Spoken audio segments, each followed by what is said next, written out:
Welcome to the lesson COVID-19 and the Sea. In August 2020, publications like the Globe and Mail, CBC, and the Toronto Star began reporting on the history of Canada's island leper colony and the parallels between this history of racialization of disease and contemporary COVID-19 racism. The scholar cited in these articles, who helped to unearth this hidden history, is Dr. Ranissa Mawani, professor of sociology at UBC. We see here Dr. Mawani featured on the left in the Globe and Mail August 2nd, 2020 piece, Professor Draws Parallels Between BC's Leprosy Island and COVID-19 Racism.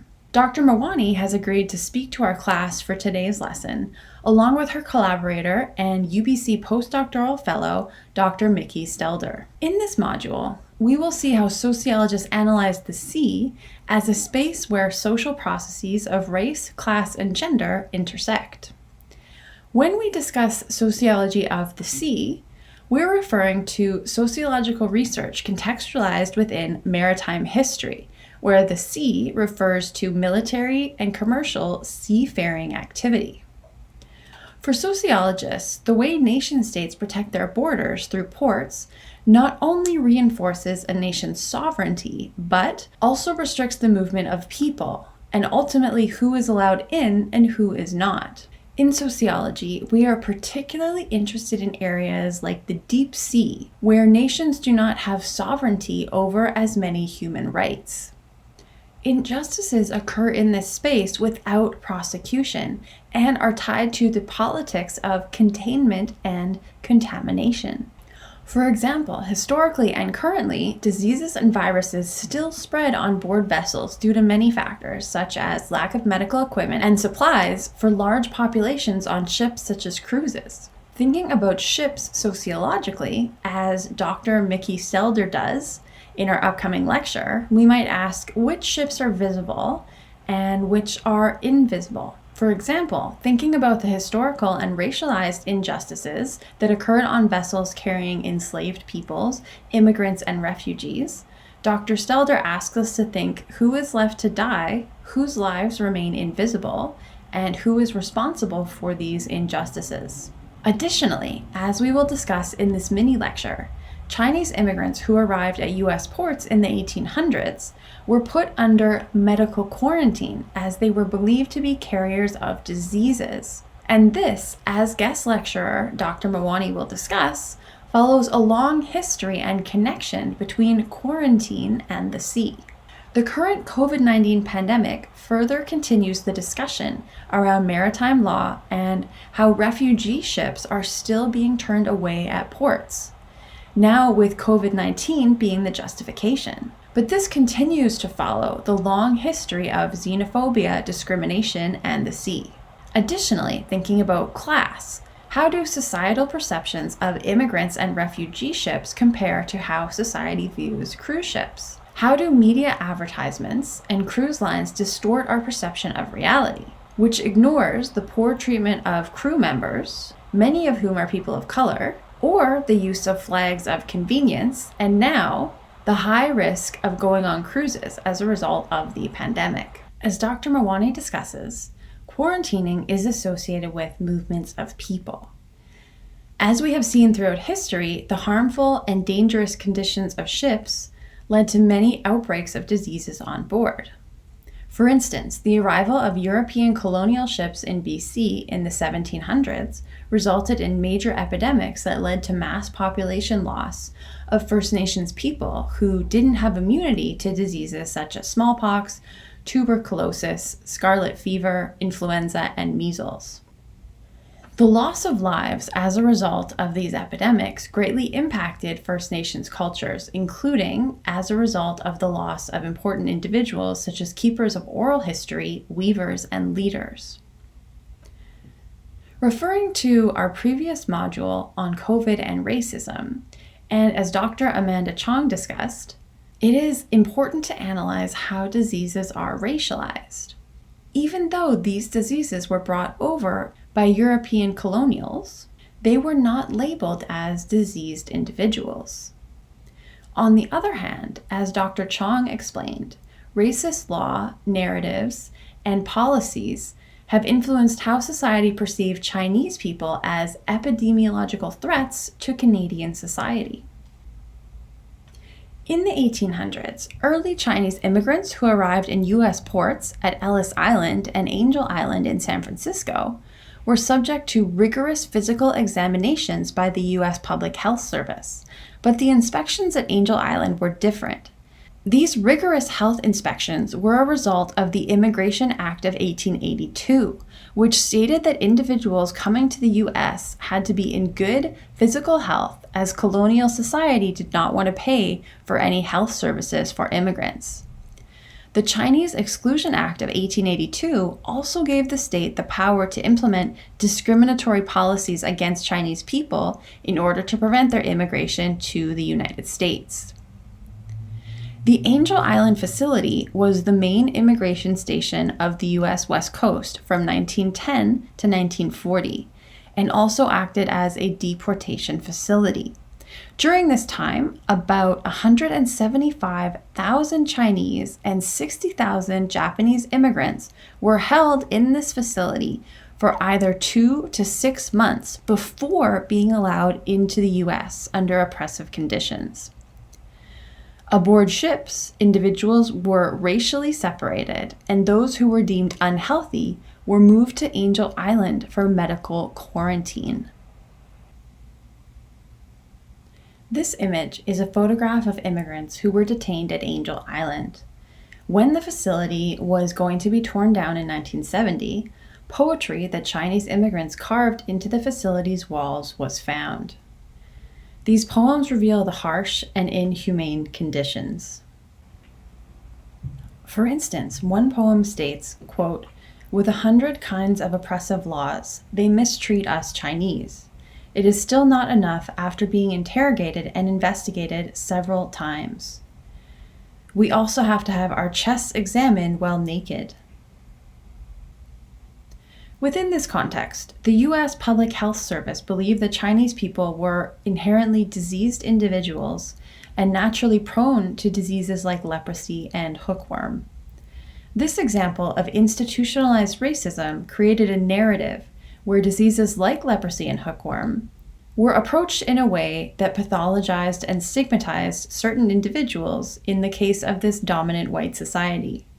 As Molina states, quote, "In depicting Chinese bodies as more susceptible to disease, and specifically the diseases that differed from those that affected other immigrants, public health officials showed that they were not only screening to determine who would be good laborers, but also to determine who were fit to be citizens."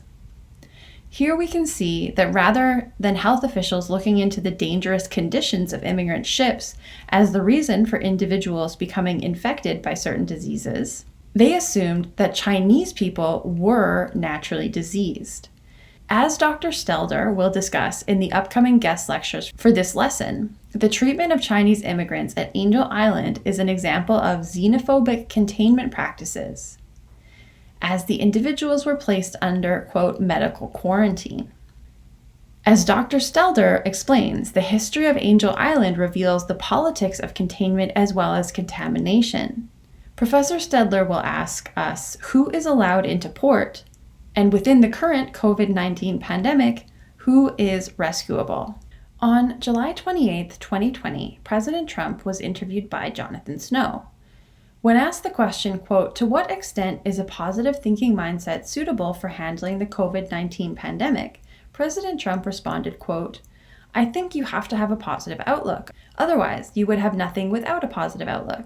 I think we've done an incredible job. Between the ventilators and stopping very infected people from China coming in, meaning putting the ban on China, which frankly nobody wanted me to do, practically nobody, because it was very early in January.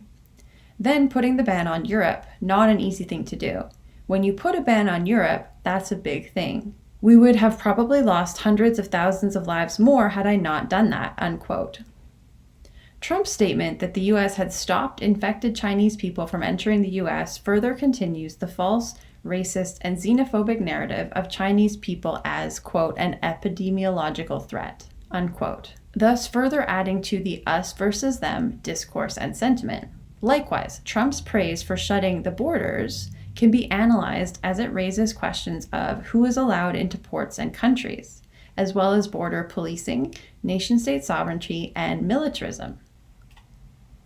In 1914, 376 migrants aboard the Komagata Maru sailing from Punjab, India, arrived at Vancouver Harbor.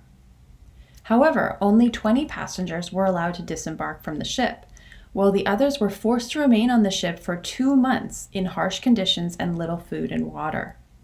The ship was visible to the people in Vancouver, but a headline from the Vancouver Sun newspaper from the 1914 arrival of the ship reveals society's racist and xenophobic attitudes of the migrants on board. The headline stated the following, quote, "Hindu invaders now in City Harbor on Komagata Maru," unquote. The ship and its passengers were denied entry. The ship was sent back to India after 2 months, and upon arrival in India, passengers were killed by police. And as Dr. Stelter will ask, who needs to take responsibility for refugees in distress at sea? And what contradictory legal structures are in place that enables governments to reject the responsibility of the murders of refugees and others adrift at sea? Cole Harbor, the very same port the Komagata Maru and people on board were forced to remain for 2 months, is currently Vancouver's cruise ship port. So it is important that we keep in mind the questions of which ships and passengers are allowed into ports and which are not. As we have seen with the recent COVID-19 pandemic, ships are still hotspots for the spread of viruses. According to Dr. Teresa Tam, viruses can spread quickly in this space as high volumes of people are in close contact with each other for long periods of time. Despite the high-risk warnings by health officials, many individuals still plan on going on cruises in the future. For instance, CruiseComplete.com, a cruise booking website, noted a 40% increase in bookings for 2021 from 2019. Also, according to CruiseCritic.com's recent poll, 75% of people plan to book cruises as they normally would as soon as the pandemic is, quote, over. At the same time, Dr. Michael Libman, professor of medicine and expert on tropical diseases, has stated that cruise ships will always be hotspots for viruses and diseases due to large crowds of people in enclosed spaces for long periods of time. So, how might we sociologically explain why cruise ship booking continues to increase despite high-risk warnings from experts and health officials? Let's look at a few cruise line websites to see how they are advertising vacations and their response to the COVID-19 pandemic. When looking at these web pages, let's consider how these ads or messages inform our perception of reality, keeping in mind that many people first learned of COVID through the media and rely on media messages for information about what is safe and acceptable behavior, particularly as behavioral expectations are changing so rapidly under COVID. We'll talk more about where and how people get their sources of information when we study COVID and the Institution of Science. But for now, it's important to consider that we live in a time of information overload. We have never been so digitally connected and had access to so many virtual messages and sources of information. Knowledge production itself has never been so democratized, with individuals able to create their own blogs and choose what they will tweet or like online, thus propelling information forward to their networks. At the same time as this ongoing digital democratization process, there is also a dilution in who counts as an expert and who is able to create knowledge.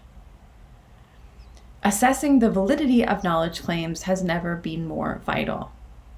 As we look through these ads, consider who the target audience is. How do these ads hail us to get our attention, and how are they addressing the severity of the virus? The image here is the homepage of Royal Caribbean. What do you notice about the headline in the front? The main headline states, "Deck-defying adventures await. Your ships come in." So cruise ships have decks, but typically only the more expensive rooms have their own outer private deck. The use of "your" is interesting here. It is almost as though they are trying to lure us in and state that we're welcome on board, which begs the question of who has access to this space, and how do class, race, and gender intersect within this context? At the top, we can see that there is a health and travel alert. If you click the link, you are brought to the following page. On the health and travel alert page, if you scroll all the way down, you'll notice that Royal Caribbean has an extensive list of alerts to read. If you read these alerts, how would you feel in booking a cruise vacation? How does the cruise ship ad read in relation to these alerts? The next image is the homepage of Carnival Cruise Lines. Immediately, we can see how different this website is from Royal Caribbean. What do you notice? It seems the hook here is booking with suite savings with cruises from $69 per person per day. We also see that there are more visuals to engage with. If you look above suite savings, at the top you can be the first to know about a new Mardi Gras sister ship. But if you look even higher, in the very small text at the top, it says, quote, update. We are currently assessing the enhanced health and safety protocols in light of COVID-19 and how they may impact our future offerings. Although these advertisements seem to contradict this statement, and if we scroll down the page, we see more advertisements. If we click on Carnival's health update at the top, we are led to this page, which lists out the company's commitment to guests and crew members. Here, I'd like you to take a moment to assess the perceived response this cruise line is having to the pandemic. Does it make you feel confident in the cruise line's ability to keep their staff and clients safe? And Dr. Libman and Dr. Tam have raised questions about cruise lines' ability to ensure complete safety from the spread of viruses and diseases. What protective measures have been put in place? If we scroll back through Carnival's homepage, we see more advertisements like Caribbean Cruise Deals, Mexico Cruise Deals, and National Ice Cream Sandwich Day. What's really interesting is in the image in the middle, it says Carnival Celebration Cruises Spring 2022, which seems to celebrate a return to cruising and normalcy after COVID-19. How does this statement shape our reality of the pandemic? Particularly given that we know from health officials it will be a very long time before we go back to normalcy post-pandemic. As I've mentioned, our guest lecturers for this module are Dr. Ranissa Mawani, Professor of Sociology here at UBC, and Dr. Mickey Stedler, Postdoc Research Fellow for UBC's Sociology Department. Dr. Mawani's research interests include colonial legal history, critical theory, race and racism, affect, time and temporality, and oceans and maritime worlds. Dr. Mawani's second book traces British colonial law and Indian radicalism through the journey of the SS Komagata Maru, which was the British-built and Japanese-owned steamship. The book also draws upon archival research that was conducted in Canada, India, and the United Kingdom. In the UBC classroom, you can find Dr. Mawani teaching classes on law, crime, justice, and society, as well as research methods, including historical research. Dr. Mickey Stelder's current research project, titled Maritime Imagination, A Cultural Oceanography of the Netherlands, examines Dutch racist and colonial entanglements and the present repercussions and re-narrations. Dr. Stelder's work addresses how discourse on maritime trade, slavery, punishment, and colonialism in the Dutch Empire shapes contemporary white supremacist logic and global racial capitalism. To help you engage with the guest lectures this lesson from Dr. Mawani and Dr. Stedler, here are some guiding questions to keep in mind. What ships are visible and who is visible? Who is allowed into port? Whose lives are rescuable during a pandemic? And who is vulnerable to premature death as a result of infectious disease and viruses? What contradictory legal structures are in place that allows governments to reject responsibilities of the murder and crimes inflicted upon refugees, migrants, and others at sea? And how does the COVID-19 pandemic consolidate militarism and empires of the state?